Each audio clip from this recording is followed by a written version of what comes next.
Muchas gracias por la presentación. Siempre más extensa de lo que pido. Lo merece, lo merece. No, que siempre, cuando es muy largo me parece un obituario. Y a lo mejor me están adelantando, lamentamos la pérdida de día. Bueno, antes, voy a leer para ser breve y concisa, pero antes quiero, sin que se cuente mi tiempo, decirles que, anoche soñé con Carmen Argibay.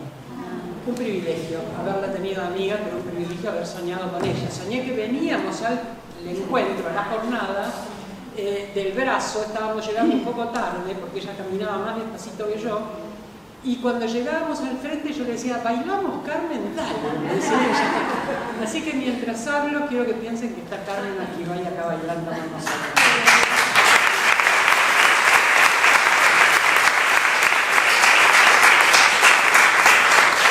Tuve el privilegio cuando fui legisladora de nombrarla ciudadana ilustre de la ciudad de Buenos Aires y le dije, mirá, para el cierre vamos a hacer algo musical. Tengo una orquesta de cámara de música barroca y tengo un grupo de rockeras que se llama Las Taradas. Y ellas muy orgullosas cantaron para Carmen.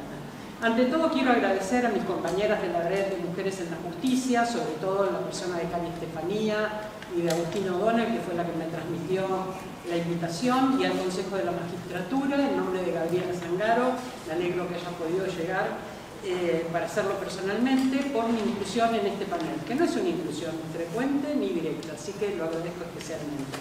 Y por supuesto a mi equipo del Observatorio de Género en la Justicia, a quien debo todas las intervenciones que voy a leer a continuación. Un equipo pequeño, súper comprometido. Cuando hablamos de...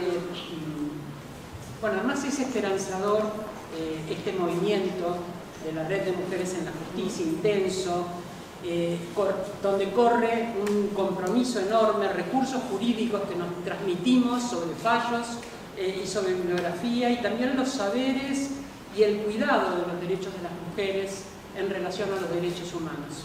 Por ejemplo, el derecho a la participación, que no se cumple en la Corte Suprema de Justicia y por lo visto tampoco en la Corte de Santa Fe, pero que seguimos intentando, ¿verdad? Cuando hablamos de perspectiva de género, tenemos que pensar que un punto fundamental que surgió en las dos mesas anteriores es el impacto diferencial por género, de las normas, de las intervenciones, etc. Y yo quiero solamente aludir al impacto diferencial por género, tanto por acción como por omisión, en la falta de las transferencias judiciales a la ciudad de Buenos Aires. Una falta mezquina que tuvo un origen claramente de adversidad política, que hace que las más perjudicadas sean las mujeres. Una mujer que se tiene que divorciar, pelear la tenencia de sus hijos, que sufre violencia sexual, que sufre violencia económica, amenazas, va a tener que dividirse, jibarizarse en cada delito, pero además desintegrarse en las múltiples jurisdicciones en las que tiene que litigar. Es absolutamente injusto, y además es injusto que se considere la justicia de la ciudad de Buenos Aires una justicia de menor cuantía que implique una capitis diminutio para cualquier juez o jueza de la nación. Eso nos afecta especialmente a las mujeres, solo mencionarlo. Muchas son las barreras que afectan el acceso a la justicia de amplios sectores de la población, pero afectan en especial a las mujeres y diversidades sexogenéricas. Conocer nuestros derechos, comprender su alcance, cuando se vulnera un derecho, identificar al sujeto o institución responsable, entender que su vulneración puede ser objeto de una demanda judicial, conocer los procedimientos para llevarlo adelante, tener los recursos para hacerlo y sostener el proceso, son algunas de esas barreras. Pero una vez que se han atravesado, todavía quedan otras, menos visibles para los justiciables, que tienen que ver con la aceptación o no de los testimonios y las pruebas, y sobre todo con su valoración. Un ejemplo muy central de esta barrera son los estereotipos, que es el tema al que quiero dedicar y está en nuestra mesa. Y por nuestra función como Observatorio de Género en la Justicia, me quiero referir especialmente a los estereotipos de género. El efecto de los estereotipos de género tiene un fuerte arraigo en la cultura y por defecto también en la justicia, que en nuestro sistema democrático es el poder más conservador. Su concepción parte del origen del Estado moderno y tiene una vigencia que se agudiza en momentos políticos como el presente. Los efectos son fundamentalmente dos. la naturalización de las características identitarias, voy a hablar de género, pero cabe para cualquiera de las otras, racial o religioso, de cualquier otra índole, la naturalización de las características identitarias y la jerarquización de esas características. En el caso de las mujeres y diversidades, su rigidez y efectos se explican en 3 pasos. Primero, señalar diferencias biológicas y psicológicas naturales e inevitables entre los hombres y las mujeres y entre diversidades de género y heterosexualidades. Y esto lo hace la ciencia, la filosofía, la religión, la psicología. Segundo, jerarquizar esas diferencias de modo tal que las características atribuidas a lo femenino son siempre e inescapablemente inferiores a las atribuidas a lo masculino. Y tercero, justificar en esa inferioridad biológica el estatus social de las mujeres a través de la política y el derecho. En el Observatorio de Género en la Justicia no tenemos un rol de litigio, pero sí ejercemos distintos tipos de incidencia que tienen, entre otros, el propósito de trabajar sobre la identificación y desarticulación de estereotipos de género en las decisiones judiciales y al interior del Poder Judicial como institución pública que recibe a la ciudadanía para brindarle un servicio y que gestiona personal cuyo desarrollo en el empleo puede haberse afectado por estereotipos de género. Hemos intervenido en muchos casos de discriminación dentro del Poder Judicial e incluso de violencia. ¿Qué hacemos?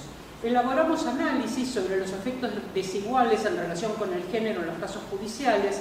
A través de dictámenes o en ocasiones nos piden nuestra participación como amigos del tribunal en casos en los que las desigualdades de género son más o menos evidentes. A su vez brindamos capacitaciones como para operadores del derecho y elaboramos publicaciones anuales y recomiendo mucho pasar por la mesa de Juzgaires que está afuera. Hay una colección de género en las publicaciones del Poder Judicial. Esa colección de género tiene un libro por año de las investigaciones ya desde hace 14 años que que hemos creado el Observatorio de Género, un libro por año de presentación de las investigaciones que hacemos en el Poder Judicial de la ciudad. Entonces, elaboramos esas publicaciones anuales para contribuir a los debates actuales de las relaciones entre género, derecho y acceso a la justicia.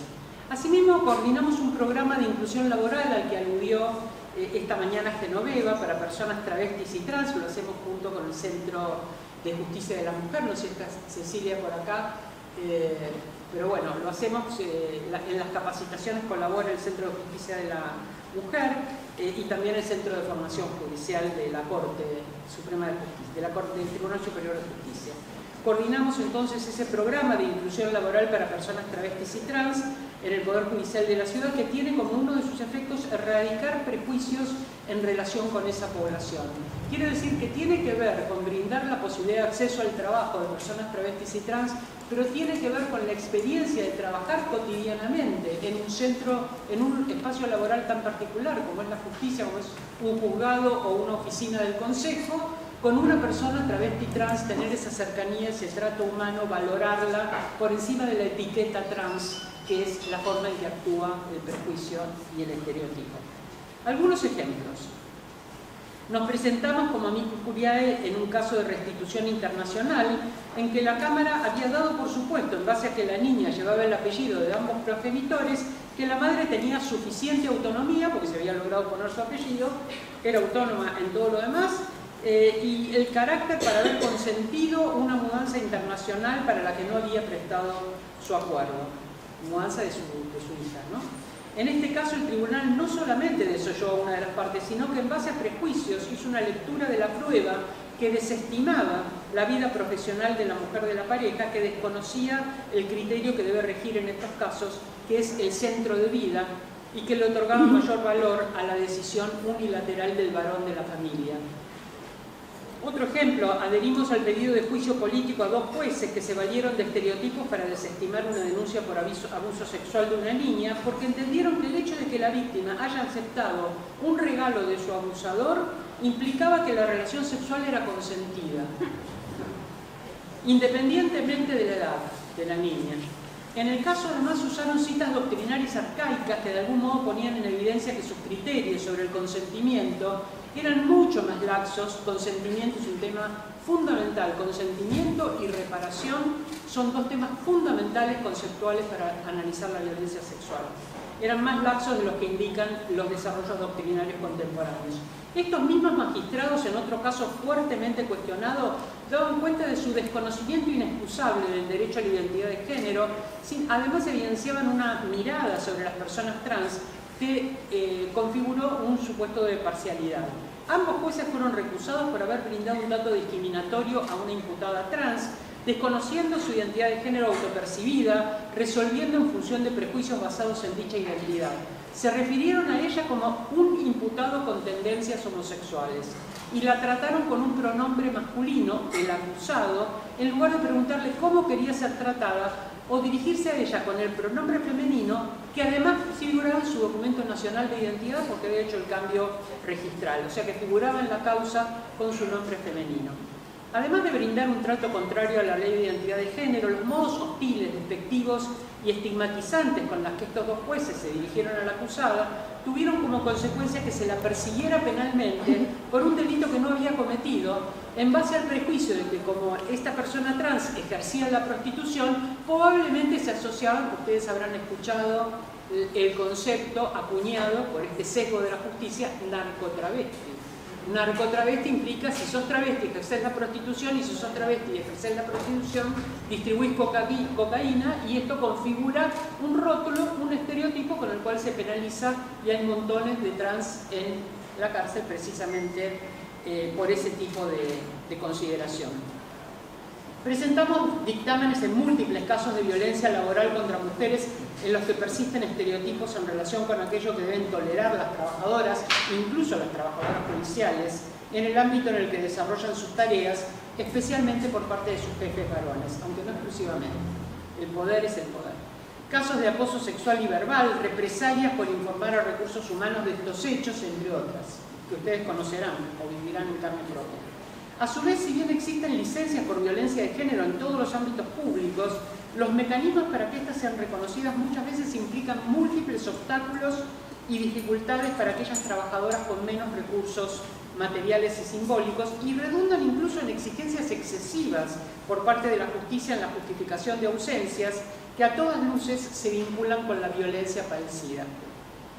Uno de los casos más particulares en los que hemos trabajado tiene que ver con el embargo trabado a una mujer víctima de violencia por una deuda de patentes que generó un auto de su propiedad, pero que estaba en posesión de su agresor, que no solamente la había vulnerado en su integridad física, sino que se había quedado con el auto.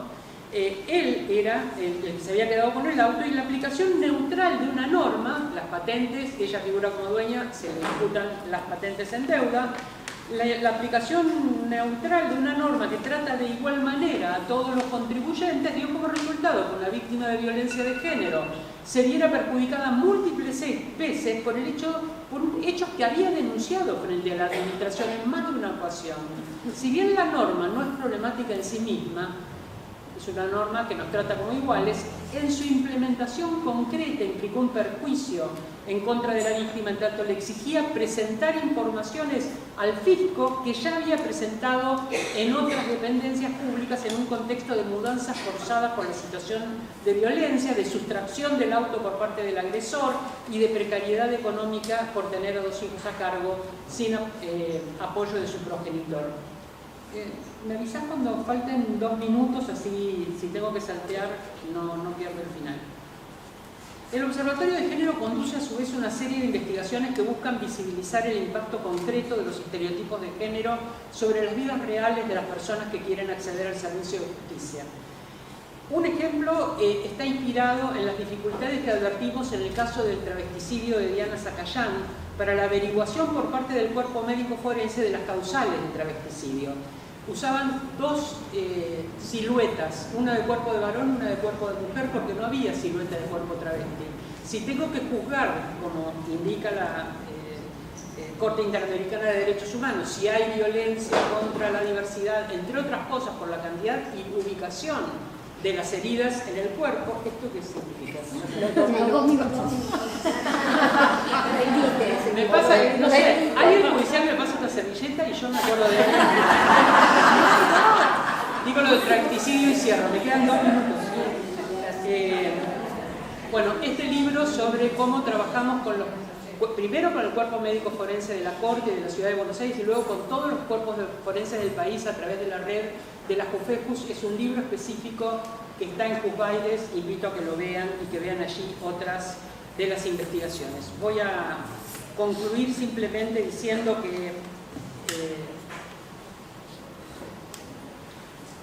que tengo sobre el derecho, y tenemos en el equipo del observatorio sobre el derecho y su aplicación, una mirada feminista. Mirada que no es biológica sino ética. Suelo definir el feminismo como la aceptación de 3 principios. Un principio descriptivo, que dice en todas las sociedades y en todos los indicadores sociales, educativos, laborales, de salud, habitacionales, las mujeres están peor que los varones. Esto se muestra, es empírico y es evidente. Principio descriptivo. Principio prescriptivo. Está mal que eso sea así, no es justo. Si yo considero que las mujeres son inferiores, voy a justificar estar mal en los indicadores diciendo, bueno, son inferiores. Está mal que sea así, implica un principio ético de igualdad. Y es un principio prescriptivo, no debería ser así. Y finalmente un principio práctico, un principio de praxis. La praxis feminista es mucho más difícil que la teoría feminista. La teoría feminista se enseña. La praxis feminista es una responsabilidad individual y colectiva. ¿No es así, doctora? Gran maestra. El principio práctico dice, me comprometo a hacer lo que esté a mi alcance para no reproducir y, si puedo, para revertir esa desigualdad. Esto dice el principio. Es un compromiso humilde, modesto. En mi vida cotidiana puede ser la crianza de mis hijos, la escuela, la cooperadora o el servicio de justicia, pero me comprometo a hacer lo que esté a mi alcance para no reproducir y, si puedo, si tengo poder para eso, revertir esta desigualdad. Son 3 principios con los que todas las personas, no importa su genitalidad o sus hormonas, podemos revisar nuestras conductas.